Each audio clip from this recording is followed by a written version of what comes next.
Wacana perpanjangan kepemimpinan Presiden Jokowi jadi 3 periode kini kembali menghebohkan publik Indonesia.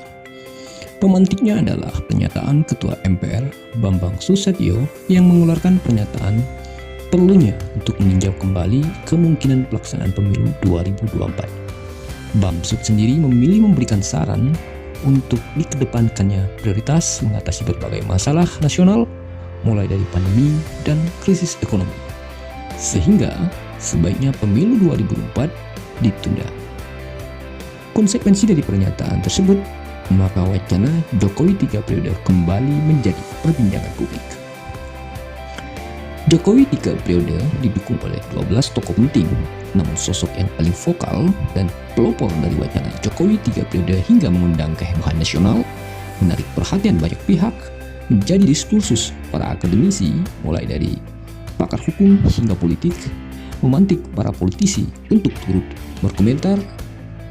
Tak lain adalah M. Kodari sebagai pelopornya, yakni Direktur Eksekutif Indobarometer. Ada beberapa alasan. Pertama, M. Kodari adalah orang pertama yang melemparkan wacana Jokowi 3 periode hingga menjadi diskursus publik. Sebelumnya, tak ada satupun yang berani mewacanakan soal ini secara publik. Bahkan, relawan-relawan pendukung Jokowi sejak 2015 tak satupun mewacanakan isu tersebut di hadapan publik.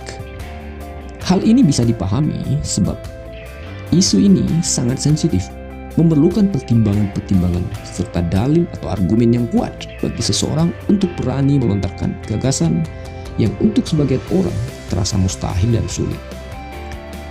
Tapi M. Kodari dengan keyakinan, argumen akademisnya, dan sikap politik untuk kebaikan bangsa dan negara berani melontarkan itu.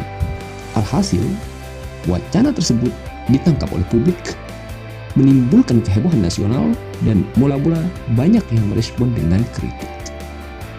M. Kodari sebagai pelopor harus tampil di publik dan mengemukakan argumennya, diperkuat dengan data-data, merespon berbagai kritik, dan menyajikan berbagai alasan terbaik untuk negara. Isu ini pun terus mengalir, melahirkan pro dan kontra. Tapi yang menarik, isu tersebut menimbulkan perdebatan yang akademis dan sebagian yang punya pertimbangan logis dan penalaran yang kuat menjadi terbuka mata bahwa wacana 3 periode bukan suatu hal yang mustahil.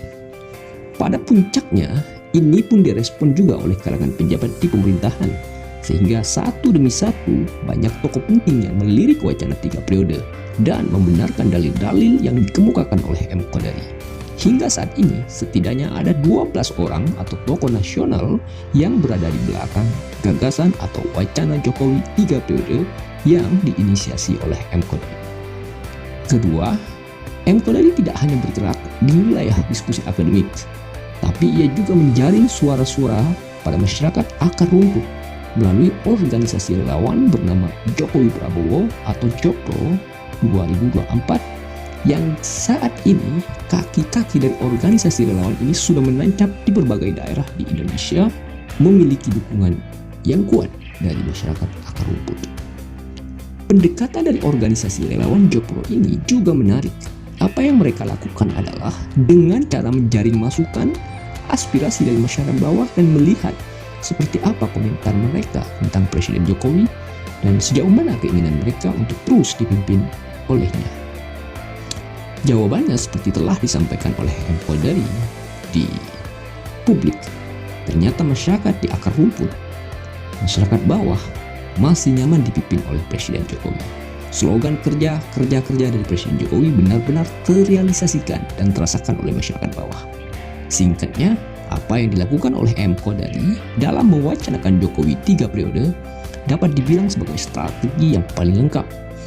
Ia berhasil mengombinasikan antara apa yang dalam ilmu sosial dikenal sebagai mobilisasi konsensus melalui diskusi, bertukar gagasan, dan dialektika, dan mobilisasi aksi yakni bergerak langsung ke tingkat akar rumput. Sebab itu, sekali lagi, sosok pelopor dari wacana 3 periode dan dengan strategi paling terdepan dan terlengkap yakni M. Kodari.